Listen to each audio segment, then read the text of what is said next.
Jodi Arias. Let me start you off with a little background knowledge. We've been studying this case since 2008. She was charged with first-degree murder since then. She killed her ex-boyfriend, named Travis Alexander. The murder was one of hate or passion against him, leaving him stabbed 29 times and left almost decapitated. Throughout the many interviews involving Jodi, we don't know which ones are true and which ones are fake. I'm going to hand this over to my partner, Maura. What do you have to say about this, Maura? Hi, Katie. So, as you guys know, the Jodi Arias case have caught a lot of media attention. For example, our friends over at Dateline have covered a whole episode on this. The police has questioned her many times before and come up short. He's like on his knees like this, doing something like this or something like, I don't know. And I was like, are you okay? What's going on? What's going on? He's like, go get help, go get help. And I said, okay. And I turned around, there were two people there. One was a guy and one was a girl. While Jodi may change her story, the interview with Dateline has caught the eye of the public and police. The interview was the first in the history of the case to be used against her in court. She claimed that she killed her beloved boyfriend, Travis. Individuals walking toward us, and I just heard a loud bang, and Travis was screaming.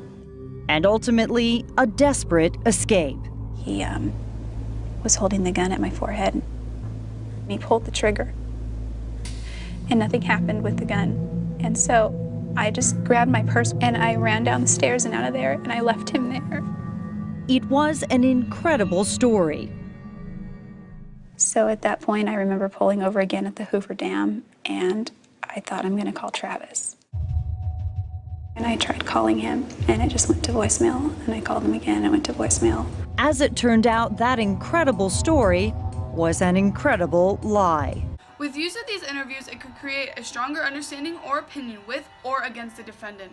With using these interviews, it opens the eyes of the convicted and may allow them to come forward about these inconsistencies.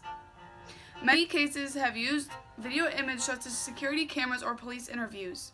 This could give the jurors or possibly a family a better understanding of the case. On the other hand, Richard Samuels, a clinical psychiatrist, defended these inconsistencies throughout the videos and said, "But there are many people that never remember the actual events." To help the jury understand why Jodi had trouble remembering, the defense called Dr. Richard Samuels, a clinical psychologist who tested Jodi for PTSD.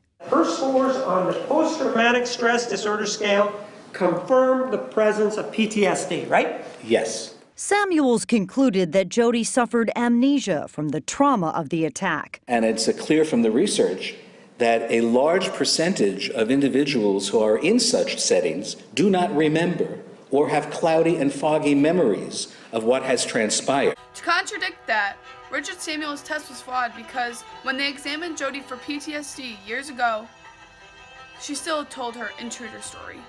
Would you agree that you're the person who actually slit Mr. Alexander's throat from ear to ear? Yes. Sorry for the scene change, but with him knowing that a large percent of people suffer with amnesia after this kind of trauma, why would they even question her? It would allow her to tell the lies and gather facts. Overall, the police sought out Jodi's inconsistencies and realized the truth to what happened to Travis Alexander. His family was heartbroken by the fact Jodi had lied for years on end just to cover herself. With that, police interviews and questioning should be allowed to contradict the jurors and the defendant. Thank you for your time, and back to Katie. Thank you for that information on the Jodi Arias case. Have a good day, Chicago.